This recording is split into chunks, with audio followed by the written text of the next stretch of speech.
All right. Hey, everyone. Welcome back to another deep dive.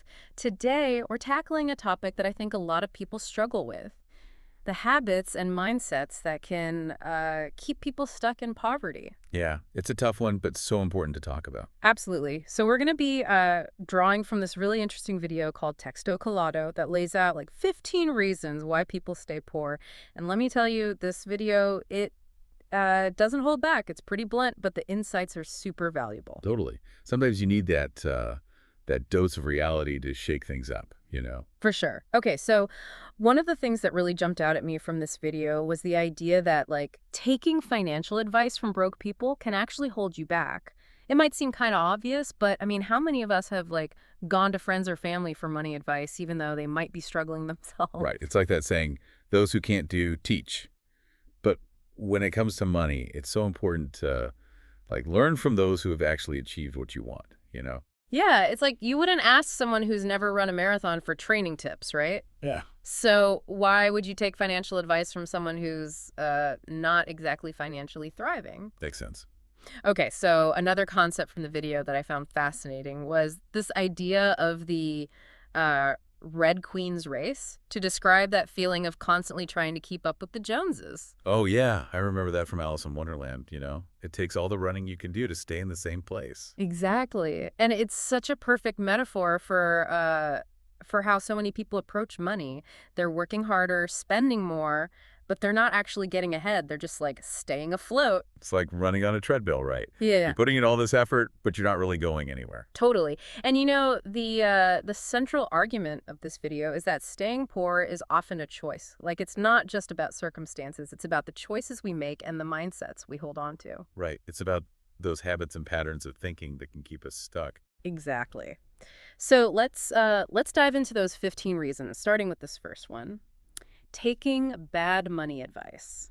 Okay, so the key takeaway here is to surround yourself with successful people.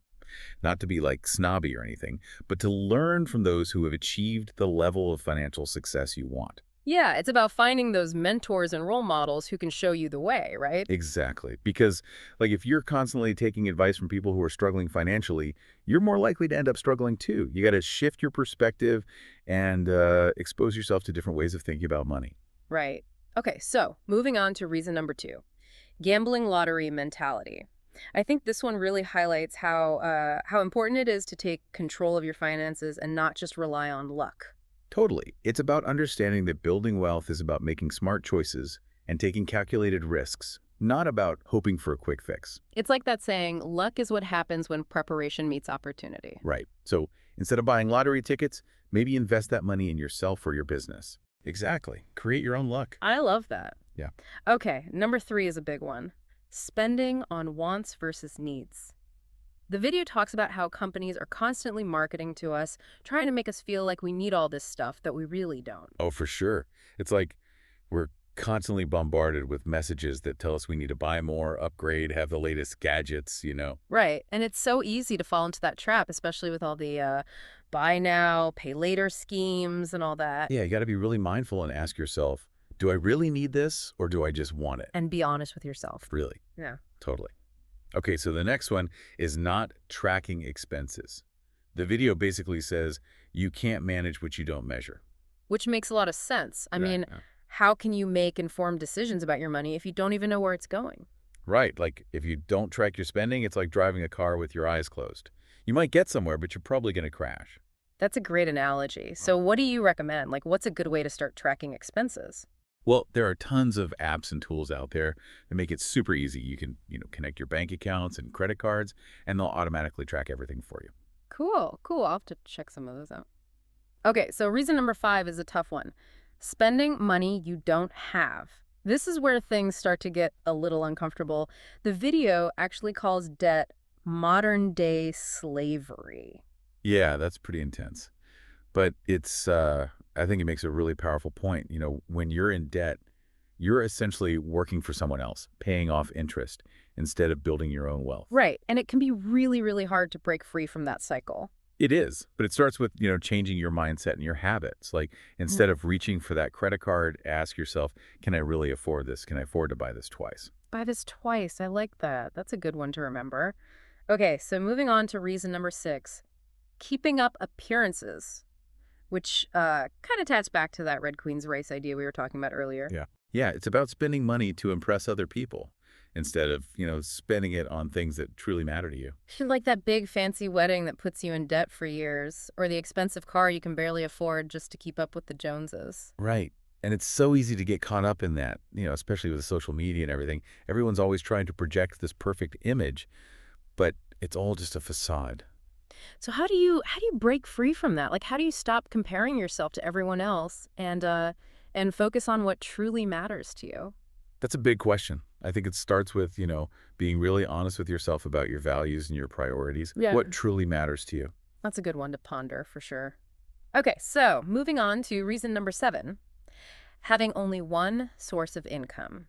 The video really stresses the importance of diversifying your income streams. Absolutely. Like, Okay. think about it. If you only have one source of income, what happens if you lose your job or your business goes under?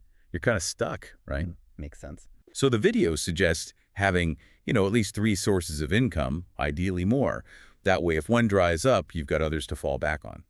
So, like, what are some examples of additional income streams? Oh, there are tons of possibilities. You could freelance, consult, start an online business, invest in rental properties. The list goes on and on. Gotcha. It's about getting creative and finding ways to generate income beyond your primary job. Exactly. Okay, next up is wasting time and money on entertainment.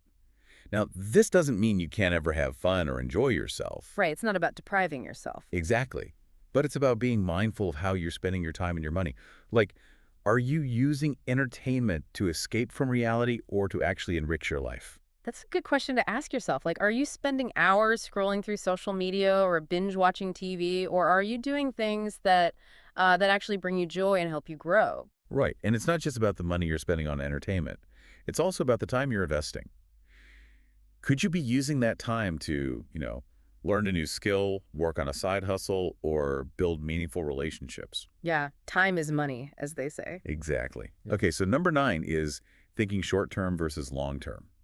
The video calls this the YOLO mentality, which thankfully I feel like we're seeing less of these days. YOLO, yeah, you only live once, but sometimes it feels like people use that as an excuse to be reckless. Totally. And it can lead to some really bad financial decisions, like, racking up credit card debt to go on a lavish vacation or blowing your entire paycheck on a shopping spree. Right. It's about finding that balance between enjoying the present moment and planning for the future. Exactly. It's like you can still have fun and enjoy life without sabotaging your future. Okay, number 10 is one that a lot of people get intimidated by, not learning how to invest. Yeah, investing can seem really scary and complicated, especially if you don't come from a financial background. Right. And it feels like you need a lot of money to even get started. That's a common misconception. There are actually a lot of ways to start investing with small amounts of money. And the earlier you start, the better, thanks to the power of compound interest. Compound interest, yeah, that's where your money makes money, and then that money makes more money, and so on. It's pretty powerful. Right. So even if you can only invest a small amount each month, it can really add up over time. I'm starting to feel inspired to learn more about this. Okay, so reason number 11 is spending first, saving later.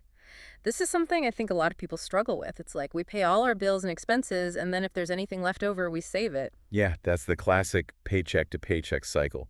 But the video recommends flipping that script and paying yourself first. Meaning, Meaning, like, before you pay any other bills or expenses, automatically set aside a portion of your income for savings and investments. okay, so it's about making saving a priority, not an afterthought.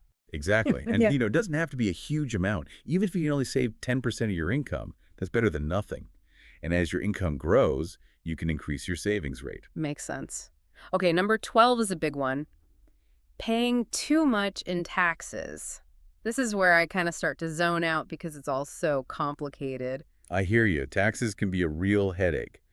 But the video encourages us to become more financially savvy and explore potential tax advantages. Like, what are some things people can do to uh, to reduce their tax burden? Well, it depends on your individual circumstances, but there are a lot of legitimate deductions and credits that people often overlook. So, like, it's not about cheating the system. It's about understanding the rules and taking advantage of the benefits that are available to you. Right. And, if you're not sure where to start, there are plenty of resources available online, or you can always consult with a tax professional. Gotcha. Okay, number 13 is unhealthy lifestyle.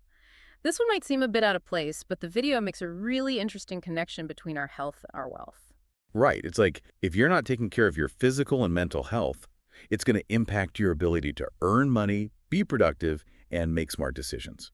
So it's not just about the medical bills. It's about your overall well-being and how that affects your ability to thrive financially. Exactly. So, make sure you're eating healthy, getting enough sleep, exercising, managing stress, all of that good stuff.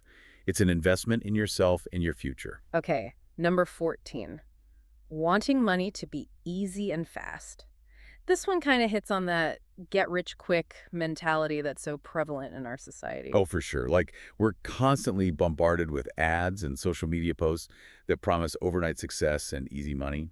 But the truth is, building wealth takes time, effort, and consistency. Right, it's not about winning the lottery or finding some magic shortcut. Nope. It's about building a solid foundation, developing good habits, and making smart decisions over the long term. Okay, so the last one, number 15, is perhaps the most empowering of all. Staying poor is a choice. This is a really powerful statement. It reminds us that no matter our circumstances, we ultimately have the power to choose a different path. Right. It's about taking responsibility for our own financial well-being and not just blaming external factors. Exactly. And it's about believing in ourselves and our ability to create a better future. So what are your key takeaways from what we've discussed today? What resonated with you the most? And most importantly, what action are you going to take to escape the poverty mindset and move towards a future filled with abundance and possibility? Okay, so we just went through those 15 points from the Texto Colado video, about why people stay poor. But the video, it doesn't stop there. Right. It actually goes on to talk about this idea of linear versus exponential returns. Yeah, this is where it gets really interesting. So what exactly do they mean by linear and exponential? Okay, so think of it this way. Linear work is like you trade your time for money. Yeah. Like you work an hour, you get paid for an hour. Yeah. But with exponential work, you create something, once that keeps generating value, even after you've stopped working on it. So like an example of that would be writing a book or creating an online course. Exactly. You put in the work up front, but then it can potentially, make you money for years to come. Okay, yeah, I get it. It's like a musician who writes a hit song. They get paid every time that song is played on the radio or, streamed online. Right, exactly. So how do we make that shift from like linear work to exponential work? Well, the key is leverage. It's about, finding ways to multiply your efforts so you're not just trading time for money, but you're creating something that scales beyond your own time and energy. And the video, it talks about these three categories of work. Mm-hmm. Okay work, good work, and amazing work. Okay, let's break those down. So like what's the difference between those? Okay, so okay work is like you're just doing the bare minimum, to get by. You're not really passionate about it, and it's not really going anywhere. Good work is like you're good at what you do, you get some referrals, you have repeat clients, Yeah. but you're still limited by your own capacity. Like you can only work so many hours in the day. Right. But then there's amazing work, and this is where the magic happens. Yeah. Amazing work is the kind of work that really stands out. It's innovative, it's creative, and it attracts a loyal following. So it's about going above and beyond to create something truly unique and valuable. Exactly. And the video gives this example of designing a logo. Like if your work is just okay, you might get paid a decent rate, but that's it.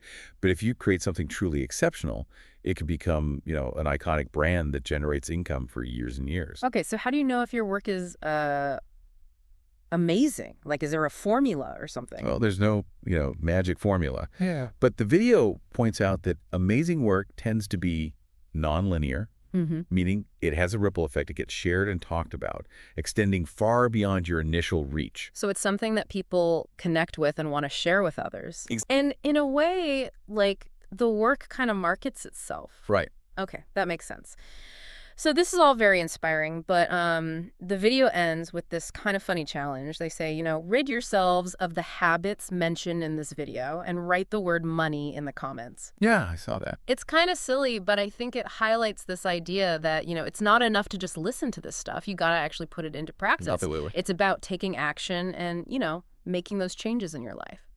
So now that we've kind of laid the groundwork, let's go back and revisit some of those specific points from the video, like dive a little deeper. Sounds good. Okay, so let's start with this idea of taking bad money advice. We talked about finding mentors who have, achieved the kind of financial success we want. Right.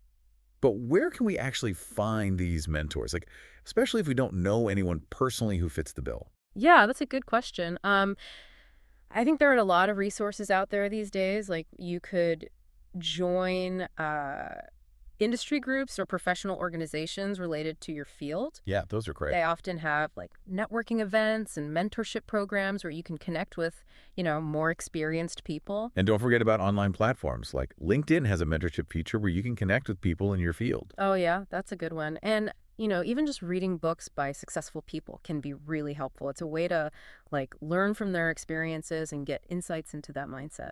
Totally. Okay, so let's move on to spending on wants versus needs. We talked about becoming more conscious consumers, Right. but with all the temptation out there, how do you actually resist those impulse purchases? Yeah, it's so easy to just like click buy now and worry about it later. I know, right? One thing that's helped me is implementing a waiting period before I buy anything. Like if I see something I want, I don't buy right away. I put it in my cart and I wait a day or two, sometimes even a week. Okay. And you know what? Most of the time, that urge to buy just fades away. And I realized I didn't really need it after all. That's a really good tip. I'm going to try that. Okay, so not tracking expenses. We talked about how important it is to know where your money is going. Right. But for some people, like tracking every penny can seem really overwhelming and tedious. Yeah, it can definitely feel that way. But the good news is there are so many apps and tools out there that make it super easy. Like you can connect your bank accounts and credit cards, and they'll automatically track everything for you. Cool. That takes the work out of it. Exactly. And then you can see, where your money is going, and you can start to identify areas where you might be overspending. Right, right. Makes sense. Okay, so let's talk about having only one source of income. The video really emphasized the importance of diversifying your income streams. But for someone who's, working a full-time job, finding the time and energy to start a side hustle can be a real challenge. I hear that. But remember, you don't have to quit your day job to start a side hustle. You can start small, dedicating just a few hours a week to something you're passionate about. It's like, what are some examples of side hustles that people can do in their spare time? Oh, there's so many options. You could freelance, consult, do some online tutoring, start a blog, sell crafts on Etsy. The possibilities are endless. Cool, cool. And, as you start to gain momentum and experience, you can gradually scale up your efforts and potentially even turn your side hustle into your main gig. Okay, so wasting time and money on entertainment. The video encourages us to be more intentional about how we spend our leisure time. Right. It's not about never having fun, but it's about making sure that your entertainment is actually enriching your life, not just numbing you out. Yeah. So, like, what are some examples of entertainment that would be considered enriching? Well, it depends on your interests, but it could be anything from joining a book club or taking a cooking class to volunteering or learning a new language. Okay, yeah. It's about actively engaging with something rather than just passively consuming. Exactly. Okay, so thinking short-term versus long-term, this one is all about delaying gratification and making choices that benefit your future self. But in a world of, instant gratification, that can be really hard. I know, right? It's like we want everything now. Right. But it's important to remember that the choices we make today have consequences tomorrow. So like if you're constantly spending all your money now, you won't have anything left to invest in your future. Yeah, that's a good point. And, it doesn't have to be all or nothing. You can still enjoy life now while planning for your future. It's about finding that balance. Right, right. Okay, so not learning how to invest. The video emphasizes that anyone can learn the basics and start growing their wealth. But for someone who is like intimidated by the stock market or feels like they don't have enough money to get started, where should they even begin? Well, the first step is education. There are tons of resources available online, like blogs, articles, podcasts, YouTube videos. Yeah. And You can start small. A lot of online brokerage platforms allow you to invest with like very little money. Okay, that's good to know. And the most important thing is to be patient. Like investing is a long-term game. Right. So don't get discouraged if you don't see results right away. Just keep learning, keep investing, and stay consistent. And over time, your wealth will grow. Okay, spending first, saving later. We talked about flipping that script and paying yourself first. Right. But how much should people aim to save each month? Like, is there a magic number? Well, it really depends on your individual circumstances and your financial goals. But a good rule of thumb is to aim for like at least 20% of your income. 20%. Okay. But, if that's not feasible right now, start with whatever you can manage, even if it's just 5% or 10%. The important thing is to make saving a habit. And as your income grows, you can increase your savings rate. Okay, that makes sense. And remember, automation is your friend. Yes. Set up automatic transfers from your checking account to your savings account so you don't even have to think about it. It's like paying yourself first on autopilot. Exactly. Okay, paying too much in taxes. This is where I start to get lost. Yeah, taxes can be confusing. The video encourages us to, become more financially savvy and explore potential tax advantages. Right. So, like, where can people go to get more information about tax deductions and credits? Well, there are a lot of resources available online. The IRS website is a good place to start.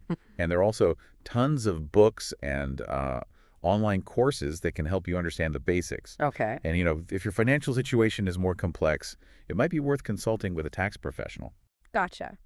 Okay, so unhealthy lifestyle. The video highlights the connection between our health and our wealth. Right. But with busy schedules and all the demands of modern life, it can be tough to make time for, healthy habits. I hear you. But even small changes can make a big difference. Like what? Like, taking the stairs instead of the elevator, going for a walk during your lunch break, packing your lunch instead of eating out. Yeah, those are all doable. Right. And don't forget about stress management.